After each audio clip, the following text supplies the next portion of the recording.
কান্দোনত ভাঙি পৰিছে এগৰাকী ব্যক্তি। মোৰ বিকল্প কোনো ব্যৱস্থা নাই, মই মৰি যাব লাগিব, ফাঁচি লৈ মৰিব লাগিব। পুলিচ বিষয়াক বহুবাৰ বুজাবলৈ চেষ্টা কৰিছিল এই সামগ্ৰীখিনি তেওঁৰ কষ্টোপাৰ্জিত। লিগেল মালে আনলিগেল বুলি কৈ আছে। মোৰতো লিগেল মাল তদন্ত কৰক, মই ঘৰত যাওক, মই ক'ৰবাত কাটিছো, কাক দিছো, কোন ঘৰত কিমান মাল দিছিলো, এইবিলাক সব তথ্য আছে মোৰ তাতে। কোন তাৰিখত আহিছে, কিমান মাল কাৰ তাতে দিছো, সব আছে এইগিলা। ৰাজ্যত অব্যাহত চুপাৰীৰ ৰমৰমীয়া অবৈধ বেহা। চলে বলে কৌশলে চুপাৰীৰ বেহাত নামি পৰিছে একাংশ অসাধু ব্যক্তি। বিজয়নগৰ আৰক্ষী চকীত কান্দোনত ভাঙি পৰিছে এগৰাকী চুপাৰী ব্যৱসায়ী। কিন্তু কিয়? হয়, এওঁ গৰৈমাৰীৰ জোৰশিমলুগুৰিৰ জহিৰুদ্দিন আলী। চুপাৰী ব্যৱসায় কৰা জহিৰুদ্দিনে আন দিনৰ লেখীয়াকৈ কালিও বিজয়নগৰ বজাৰত বিক্ৰী কৰিবলৈ আনিছিল প্ৰায় 7.5 লাখ টকাৰ মূল্যৰ চুপাৰী। লাগিল তাতে কেনা বিজয়নগৰ চুপাৰী ব্যৱসায়ী অভিযোগ, এই চুপাৰীখিনি কিছুদিন পূৰ্বে শিলচৰৰ পৰা গুৱাহাটী অভিমুখী চুপাৰী গাড়ীৰ পৰা জাগৃত চুৰি হোৱা চুপাৰী। ইফালে চুপাৰী ব্যৱসায়ী জহিৰুদ্দিনে কৰা অভিযোগ অনুসৰি উচিত মূল্য নিদিয়াত বিজয়নগৰৰ পৰা পুনৰ জোৰশিমলুগুৰিলৈ উভতাই নিবলৈ চুপাৰীখিনি বিচাৰিছিল আৰু সেইবাবেই বিজয়নগৰৰ চুপাৰী ব্যৱসায়ীয়ে মিছা অভিযোগেৰে ফচালে তেওঁলোকক। লগে লগে বিজয়নগৰ আৰক্ষী আহি আৰক্ষী চকীলৈ লৈ গ'ল বাহনখন, চুপাৰীখিনি। ইয়াকে লৈ বিমূৰত পৰিছে ব্যৱসায়ীগৰাকী। ব্যৱসায়ীগৰাকীৰ ভাষ্য অনুসৰি শিলচৰৰ পৰা কেঁচা তামোল ক্ৰয় কৰিছিল আৰু ঘৰতে কৰিছিল চুপাৰী। সম্পূৰ্ণ নথি পত্ৰ লৈ বজাৰলৈ আহিছিল তেওঁ। বিজয়নগৰৰ চুপাৰী ব্যৱসায়ী সুভাষে জহিৰুদ্দিনক হাৰাশাস্তি কৰাৰ লক্ষ্যৰে ভুৱা অভিযোগ তুলি বিজয়নগৰ আৰক্ষীৰ দ্বাৰা আৰক্ষী চকীলৈ লৈ যায় চুপাৰীখিনি। ইফালে আৰক্ষীয়ে জানিব দিয়া অনুসৰি চুপাৰী ভৰ্তি বাহন এখন হাইজেক কৰিছিল জাগিৰোডত আৰু সেই ট্ৰাকৰ চুপাৰীয়ে বিক্ৰী কৰিবলৈ আহিছিল জহিৰুদ্দিনে। সেই আৰক্ষীয়ে জব্দ কৰিছে চুপাৰীখিনি। এতিয়া প্ৰশ্ন, কোন সঁচা কোন মিছা?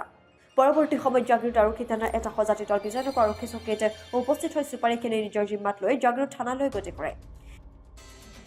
এতিয়া আৰক্ষীৰ অনুসন্ধানতহে চুপাৰীখিনিৰ প্ৰকৃত গৰাকী কোন পোহৰলৈ আহিব।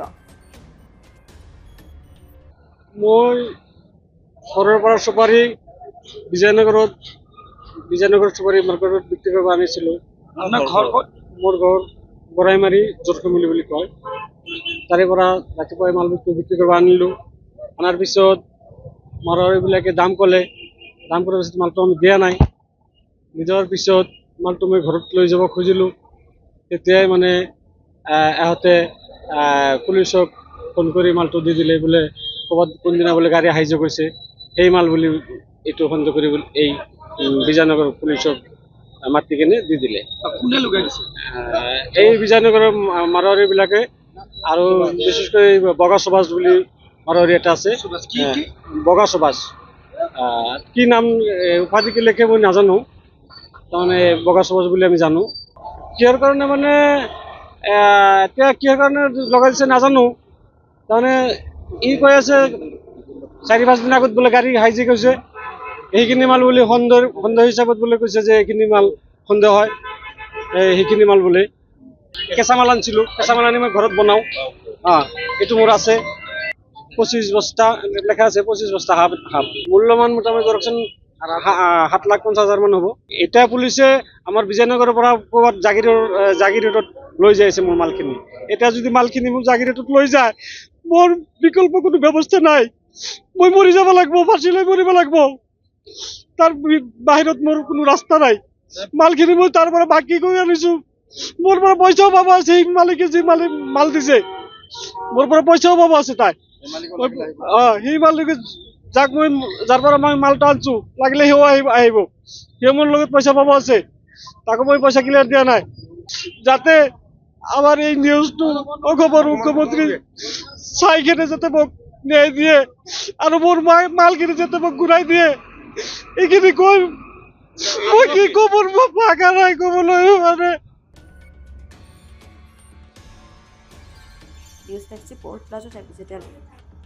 অসমৰ সংবাদ জগতখনৰ বাবে এক সুখবৰ।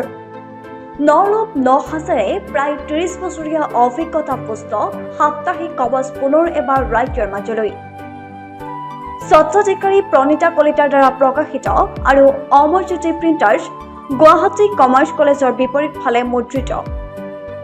আমাৰ ঠিকনা মুখ্য কাৰ্যালয় অসম ফৰেষ্ট স্কুল, হৰি মন্দিৰ পথ, গুৱাহাটী আৰু অস্থায়ী কাৰ্যালয় কলিতা মাৰ্কেট, বিজয়নগৰ, কামৰূপ, অসম। মোবাইল নং 9435114666 আৰু 7024722813। Mail ID prabhatiahom@gmail.com।